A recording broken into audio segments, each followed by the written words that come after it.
So, even though the title of this episode clearly calls out cycling, I obviously am not doing that, and in reality, I'm shooting this from bed 1 week before my next bike tour from Northern Virginia to Pittsburgh.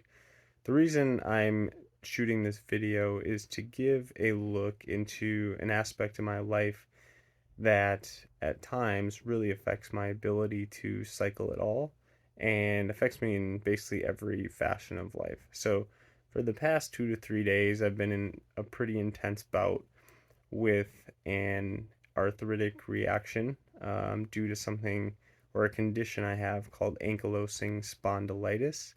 Ankylosing spondylitis, or AS, is a autoimmune inflammatory condition that I've dealt with for about a decade now, but was only formally diagnosed with a few years ago. So basically, what occurs, the root cause of the condition is many times, and in my case, due to something called an HLA. An HLA is a human leukocyte antigen, and what that is a protein that sits on your white blood cells and basically attacks foreign objects. And if you have an infection, virus, whatever, those proteins on the white blood cells will help fight that and rid your body of whatever it is that it doesn't need. So in my case, I have one called HLA-B27. And for folks that have that gene, many times it actually does the opposite of what's supposed to and causes your immune system to become confused about what are healthy cells and what are foreign substances that need to be attacked. So, what happens with me is when any inflammation happens in my body, especially when I consume foods that are inflammatory, like sugars, processed foods, dairy, meats, my body, sorry, it goes into attack mode. So my immune system attacks the joints and other organs in my body, like my eyes, and causes them to become super inflamed.